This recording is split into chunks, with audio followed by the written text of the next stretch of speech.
Olá, queridos.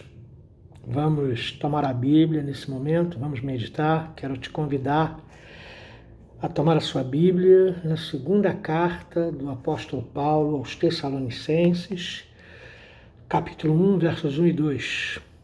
É uma palavra introdutória.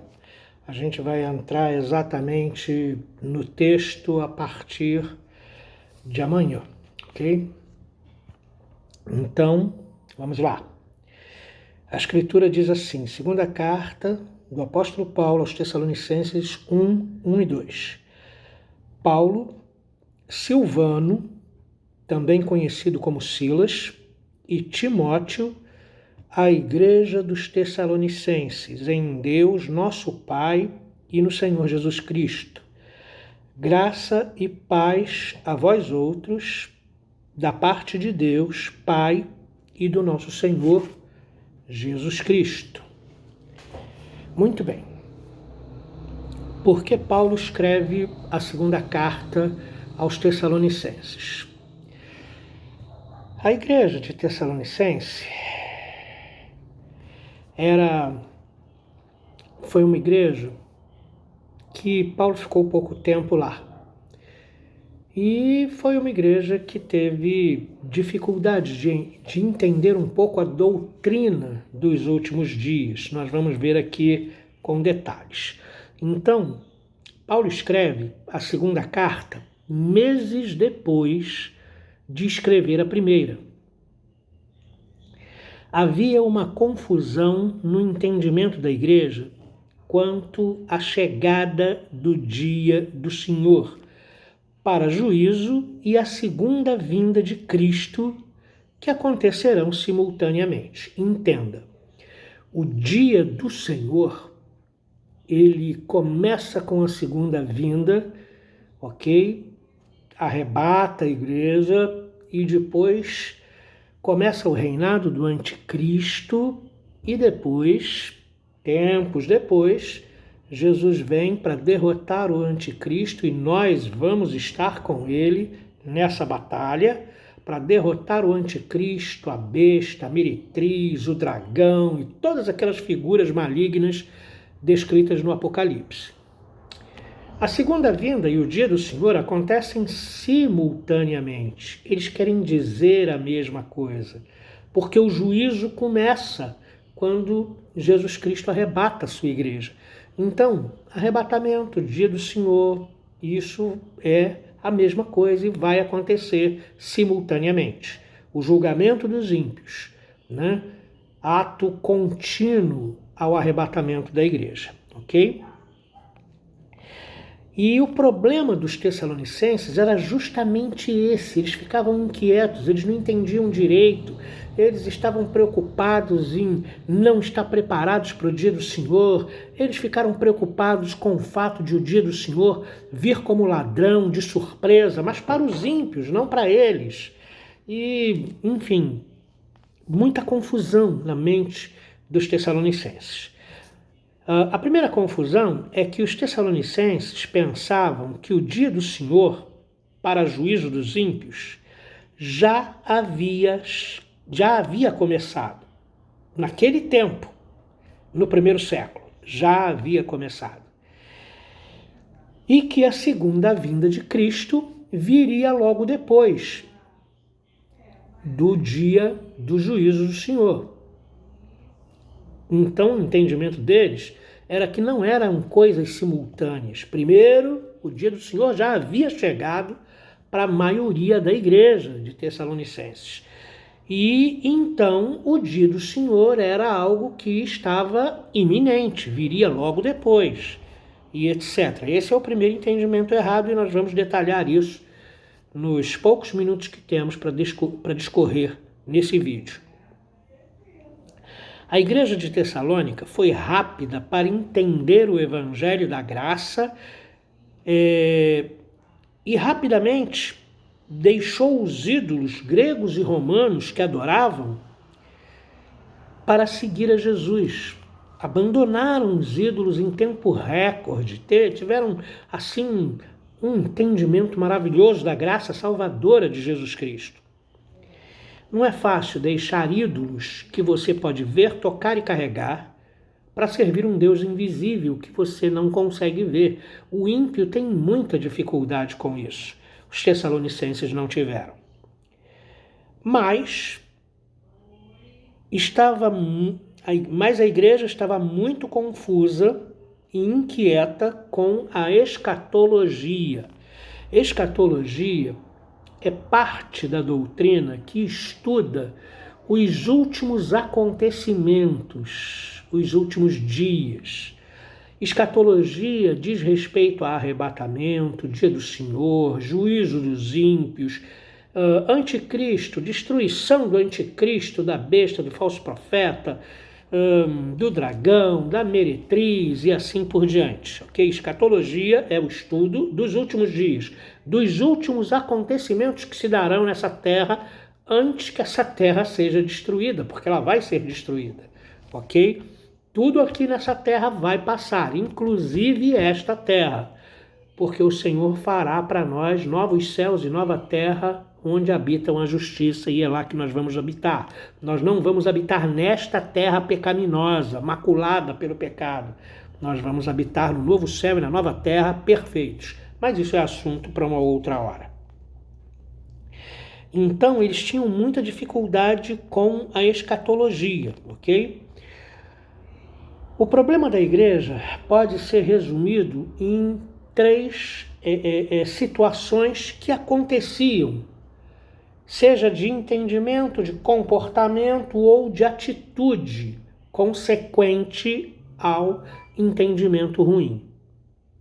Primeiro, devido ao mal entendido doutrinário, eles acreditavam de forma bizarra que o dia do Senhor, pasmem, já havia chegado, já havia começado, eles estavam vivendo isso. E, portanto, todas as catástrofes que seguirão o dia do Senhor já estavam em curso. O que isso ocasionou no coração dos Tessalonicenses?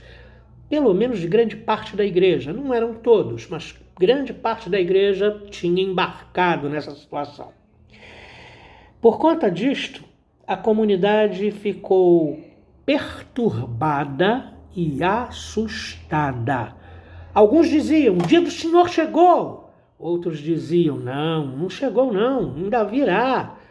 E aí então pairava aquela dúvida na comunidade e eles não sabiam se estavam vivendo o dia do Senhor, o dia do juízo e a volta do Senhor seria iminente, ou se era tudo fruto de equívocos da mente deles, da inquietação do coração deles. Em segundo lugar, eles estavam passando por perseguições. Já falei para vocês que as perseguições não são contínuas na igreja, nem em Jerusalém, nem no mundo grego, nem no mundo romano, nem na Ásia Menor e etc. Ok? Não eram contínuas. Um governador ou um imperador, como se fosse geral, seria o imperador, se fosse governador ou pretor, seria numa cidade, né? Porque algumas perseguições são gerais, fruto de, por exemplo, Nero em Roma, que acusou os cristãos de terem colocado fogo em Roma e etc. Ou perseguições locais, né? E os tessalonicenses estavam passando por perseguições locais, ok? E isso gerava forte tribulação no meio da comunidade. Essas tribulações, eles pensavam, é isso que me faz acreditar que o dia do Senhor chegou. Essas tribulações são parte do dia do Senhor. E aí então a crença de que eles estavam vivendo o dia do juízo de Deus havia sido fortalecida por essas perseguições e tribulações. Em terceiro lugar, também por conta do entendimento equivocado do dia do Senhor, que o dia do Senhor de fato havia chegado, alguns irmãos, de forma insubmissa, porque na primeira carta Paulo já havia mandado exortar os desocupados para que arranjassem um emprego e sustentassem, né, para sustentarem aí a sua própria necessidade de vida, alguns irmãos, de forma insubmissa, não queriam trabalhar. Compreenda o raciocínio. Se estamos vivendo o dia do Senhor, e se a volta de Jesus é iminente, e se quando Jesus voltar, nada do que temos será levado, só a nossa alma e o nosso corpo transformado, então para que trabalhar? Para que pagar casa? Encher a despensa de comida? Jesus está voltando. Não vamos trabalhar. E isso já tem a ver com a má interpretação, avultando os pecados de cada um. Eram preguiçosos, vagabundos. Porque se Jesus vai voltar, e ele vai voltar, nós vamos trabalhar até o dia de ele voltar. Porque ninguém sabe o dia, ninguém sabe a data. Mas esses irmãos entenderam que não eram mais para trabalhar, porque o dia do Senhor era iminente. E trabalhar seria um desperdício. E aí então eles viviam às expensas dos outros. E a igreja não vai deixar os seus irmãos passando necessidade. E eles se tornavam um peso para a igreja. Paulo, então, escreve a segunda carta aos Tessalonicenses, primeiro para tranquilizar os irmãos que estavam aterrorizados, achando que o dia do Senhor havia chegado. Então, a segunda carta de Paulo aos Tessalonicenses vai aprofundar-se na questão da escatologia. Como o dia do Senhor vem, o que precisa acontecer para que o dia do Senhor se manifeste? Porque existem princípios, existem fatos que têm de acontecer antes, segundo as profecias da Bíblia, para que o dia do Senhor se manifeste. Paulo vai descer a detalhes nesse sentido na segunda carta, coisa que não fez na primeira. Em segundo lugar, Paulo escreve essa segunda carta para fortalecer a fé dos tessalonicenses diante da incessante perseguição. Paulo estava preocupado em fortalecer a fé da igreja para que as perseguições não gerassem desânimo, não gerassem arrefecimento da fé, ok? Em terceiro lugar, Paulo escreve a segunda carta para lidar objetivamente, e ele o faz no capítulo 3 da segunda carta, com o problema dos irmãos que estavam se recusando a trabalhar e a ganhar o próprio pão, tendo em vista a vinda do Senhor iminente, já que eles estavam, na cabeça deles, vivendo o dia do Senhor. Então, esses três assuntos, trazer paz ao coração da igreja, calma, o dia do Senhor ainda não se manifestou, o dia do Senhor ainda não chegou, e quando ele chegar vocês vão saber. Então fiquem tranquilos, Paulo está tranquilizando a igreja e colocando as verdades para desfazer os enganos na mente deles, os equívocos na mente deles.